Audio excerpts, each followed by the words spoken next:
Hi, it's Hazel, and welcome to my channel, Hazel and Aka Design. If this looks like another started project or a what has she put together now, you would be right.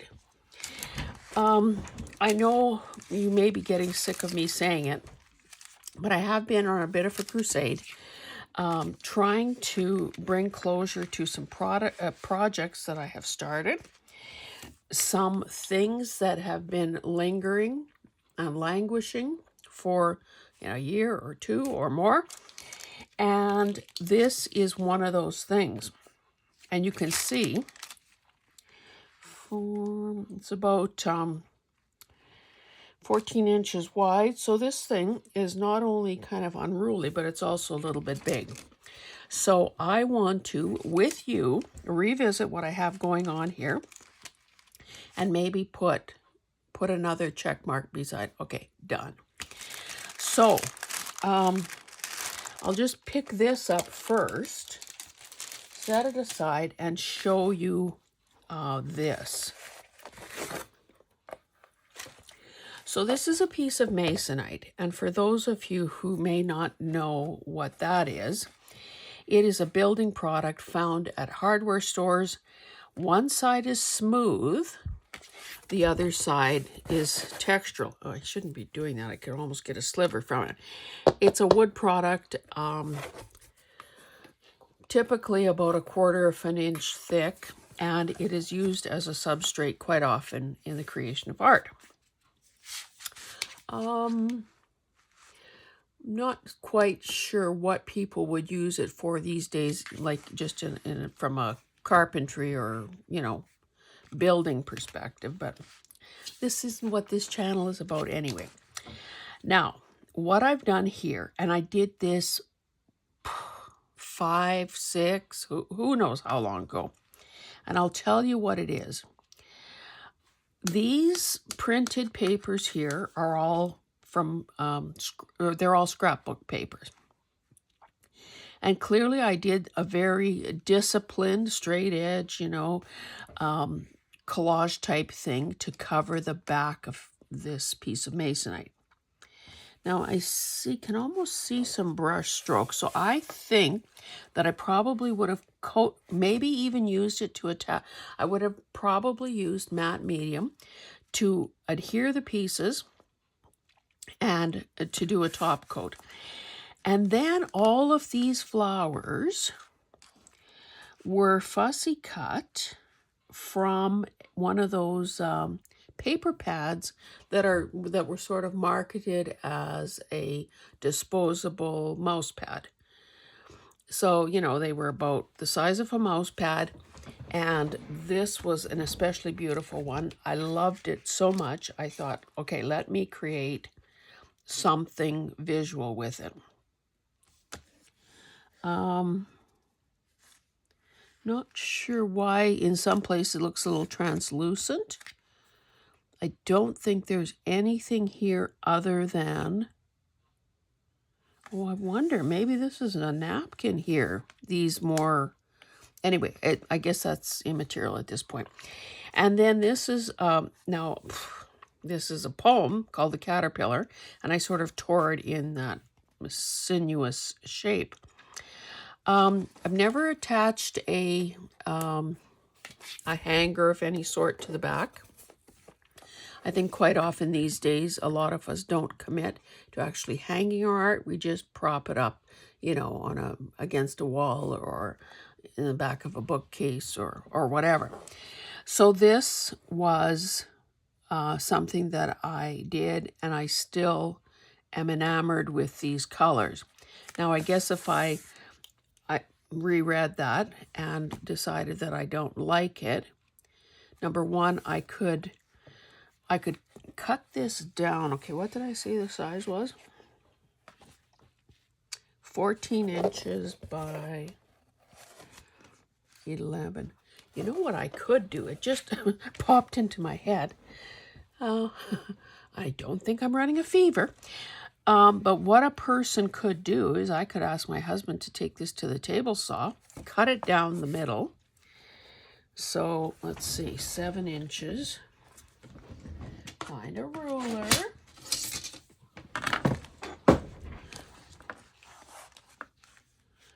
Yeah, 7 inches, pretty well right on that line. And this could become a very unique and beautiful journal cover.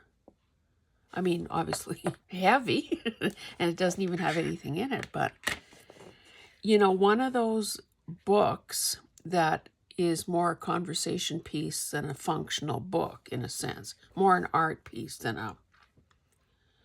I might have to think about that. Then a person, of course, could... Okay, how tall? 11. A person could also then drill holes and, you know, use a ring binder, those binder, what do you call them? Those round things to hold things all together. It would have to be big because there's that thickness to accommodate, as well as, you know, whatever a person puts inside, you know, whatever pages a person puts inside. Anyway, so let's just say that we don't have any closure on this one just yet. And I guess I also have to keep thinking about how close to the top of my to-do list do I want to make this.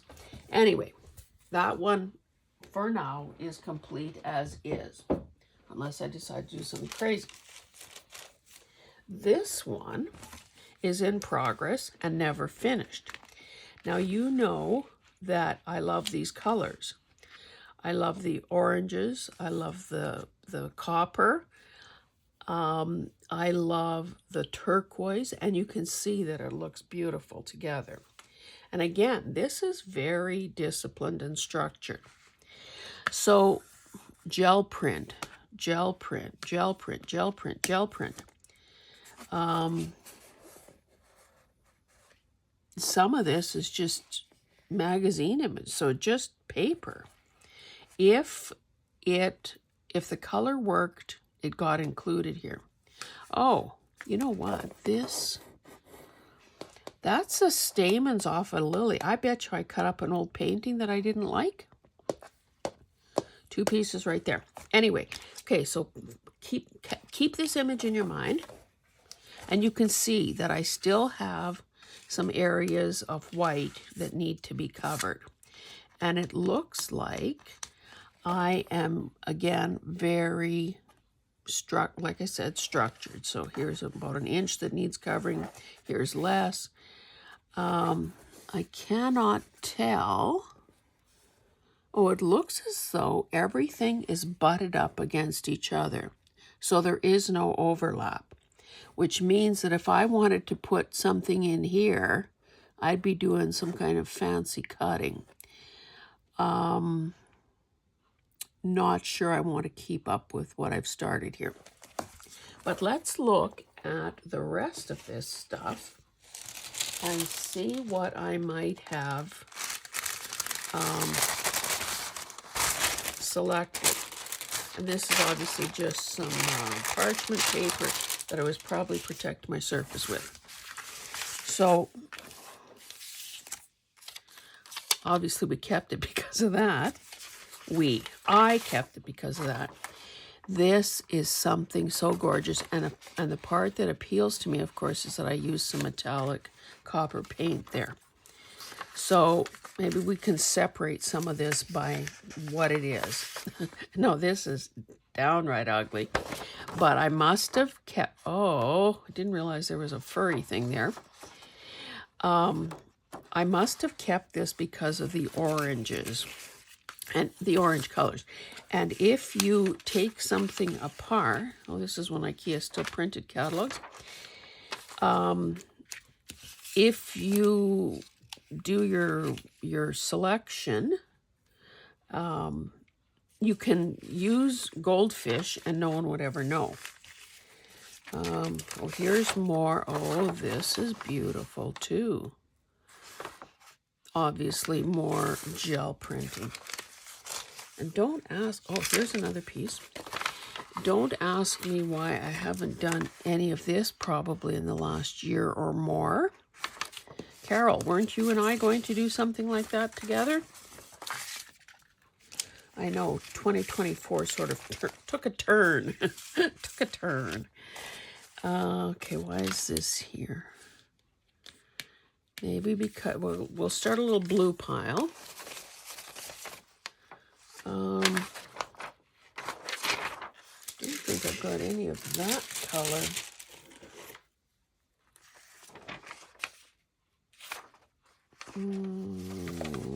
I'd say this doesn't belong. This is also gel printing on, these are the little papers that separate hamburger patties. And I'm going to keep those pinky tones together. I don't know. I don't seem to have used any of them up until now, so I don't know quite why they're here. I haven't used this either. So I'm making a pile out of sight there. This is more of that 8x8. Oh, that would be good. Let's put this with the oranges.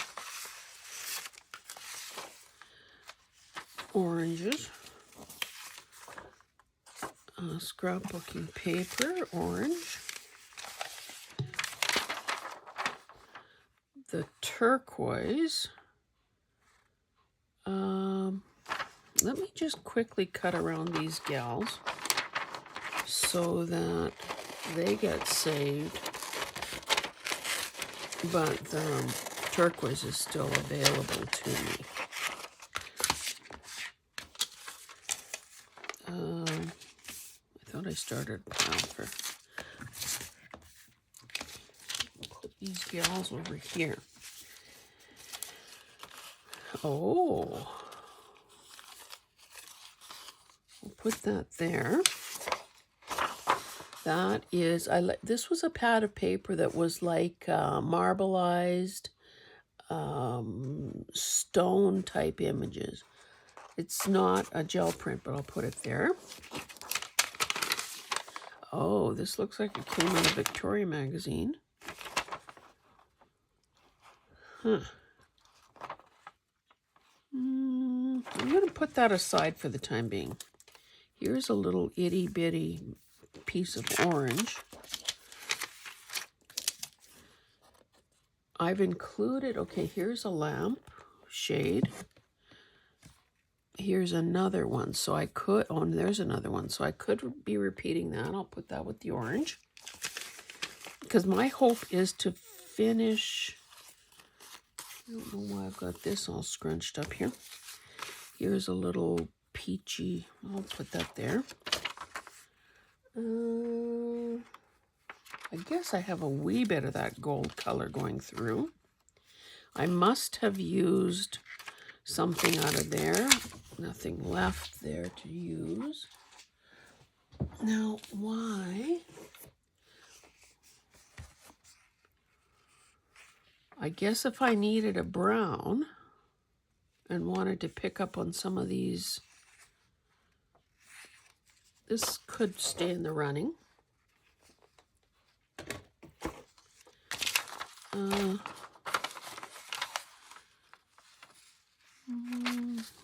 We'll put that there.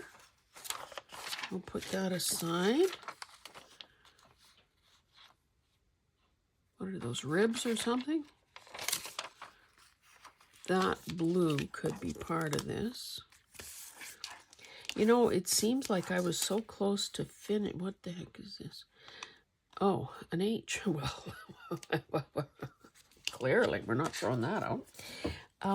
It seemed like I was so close to finishing this that I'm kind of amazed that I didn't.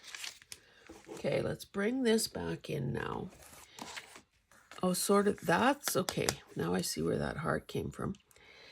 Now I also have, this has been kicking around in my desk, this inside of an envelope, but maybe that's a little too foreign to what we're going for here. Okay, so these things are going off to the side. Let me bring, sorry for the rustling. And maybe what I will just do, and of course, because of the fiddliness of this, I will not be able to do this in its entirety. But maybe I can at least walk you through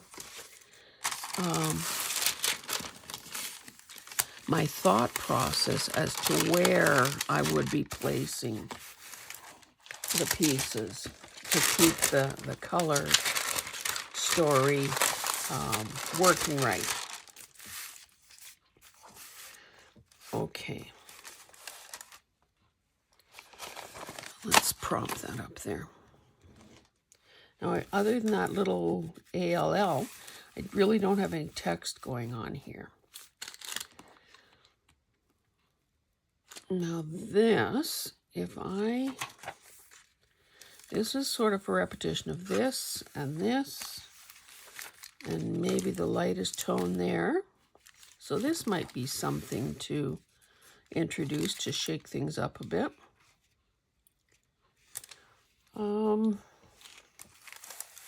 Okay, what I will probably do is just, and these, I'm just, again, to save the,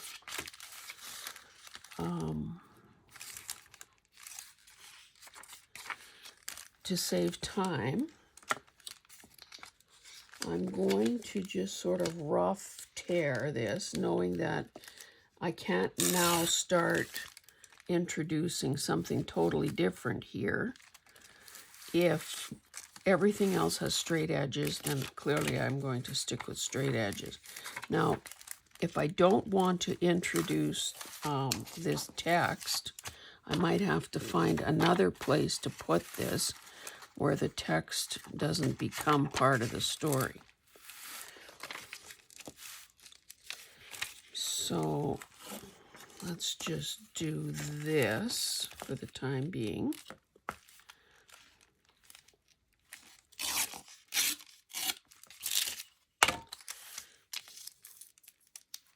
So we'll position that there, knowing that it is a wee bit too long. Oh, and look, those are goldfish fins. Ha ha ha. Now I'm not going to just obviously use one little piece of that and then, you know, not have it repeat someplace else. Let's make this as big as we can possibly make it right now. And maybe put that there. And look how it just keeps getting smaller and smaller. And what began as one scrap is now 3 or 4. Too small there, maybe that could go there. Feels like I would need another one. So again, we'll make it, what do we want to do here? And I'm sorry if you can't see every little thing, but when something is as big as that, it's pretty impossible to have everything in your sight line. Yoy, I'm doing this kind of, why don't I line it up against there?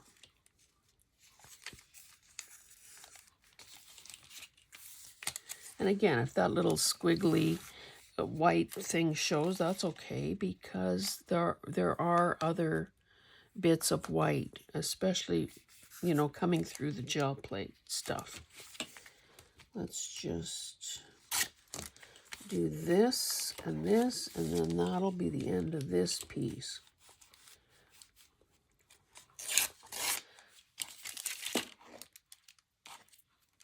Okay.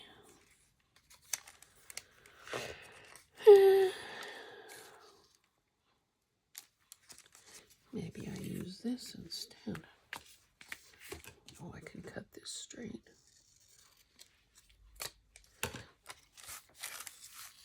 You know, maybe this gets used here. Okay. Now I do have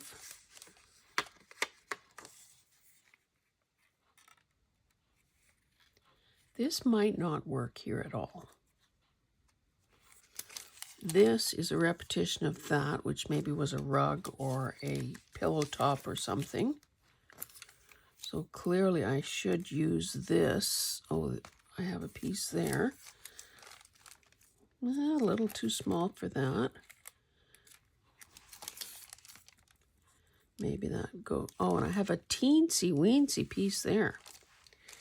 Teensy weensy.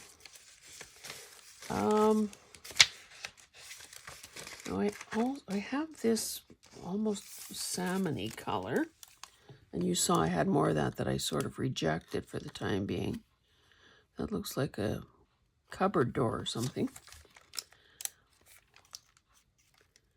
Don't know that this adds anything. I'd say no. I say no. However, what about this color?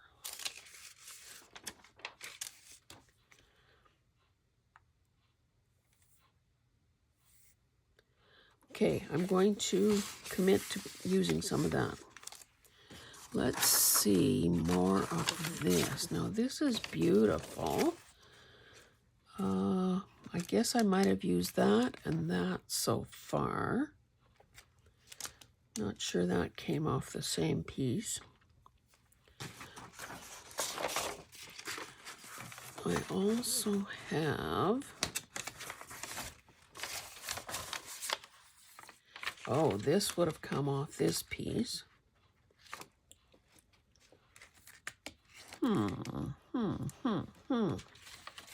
Maybe I need to use this with all the copper. Copper. Oh, and I do have this.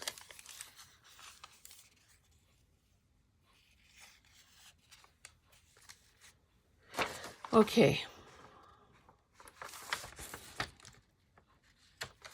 Maybe I need that up there. Okay, so if I just continue, and I guess if my cuts are fairly square and straight,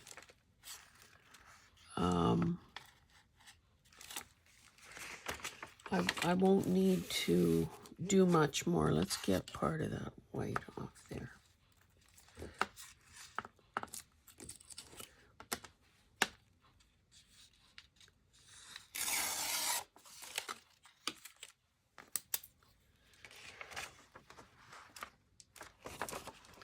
Isn't gel printing just the best thing ever? It's funny, over the years, I've seen people refer to, they want to save $1, so they make their own gel plate. And actually, in some of the old craft books that I have, I've now seen recipes for doing that. And I'm thinking, oh, you know what? That's a little bit like, I would never in 100 years do that. It seems to me that, yes, there's probably personal satisfaction in doing that, but I would never attempt, I wouldn't waste my time doing that. That's what I'm trying to say. Now, I suppose, what I could do to save my sanity here is these little itty bitty spaces. Like here's a 1/4 inch by 1/2 inch over here. There's this maybe 3/4 inch square. There's this little, there could be this little square here. I think I'm just going to choose to leave those white. Because why not? They would repeat some of the white elsewhere, and I wouldn't have to have a nervous breakdown. Win-win. Win-win. I could do the same thing right. Well, you probably can't see that. I could do the same thing right there. Okay. So I think I probably have to stop here because clearly I need to measure, cut precisely, and affix some of these things. Back up, ponder, consider, look at over time, and figure out what is going on and what final, because frankly, as you get closer to the end, as you get closer to being finished, that is where you start to really need to slow down, because you're so close to the end that you don't want to, make the wrong move at that point. There could be something very subtle that is required. It could be something that is, maybe if I cut on that line, it'll be straight.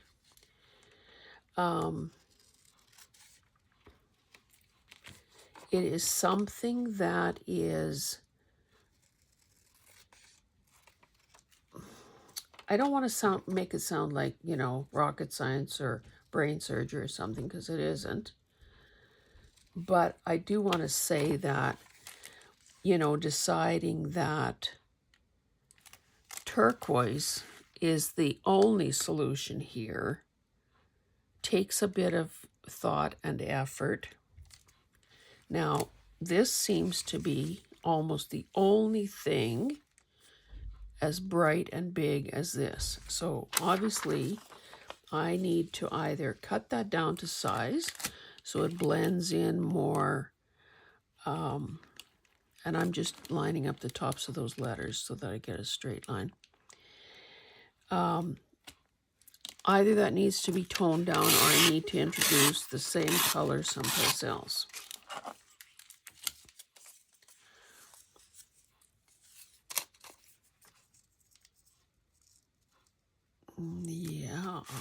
Yeah. So let's just pretend that that was straight.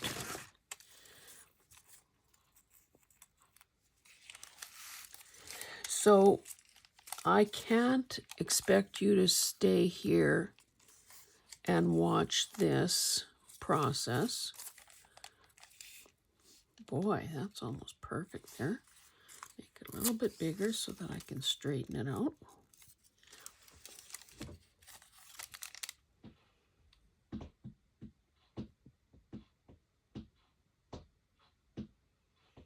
That's me tapping my feet to promote thinking.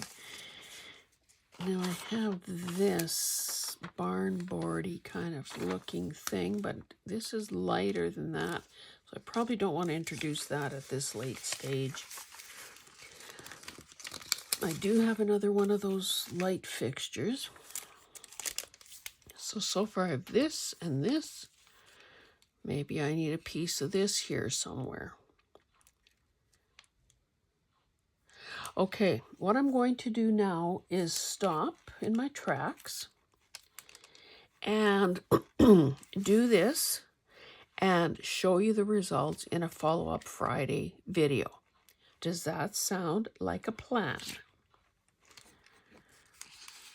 And I might have to revisit, I might have to actually find a brown somewhere to ground this a bit more, because so far we just sort of have these three darker sections. The reason I'm rejecting this, I think, is because that is creamy as opposed to pure white. So a brown and white scrap might be the perfect answer. Anyway, I appreciate you being here to witness this.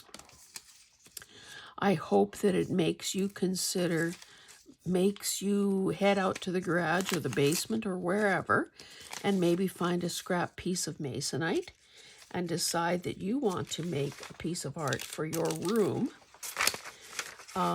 because it is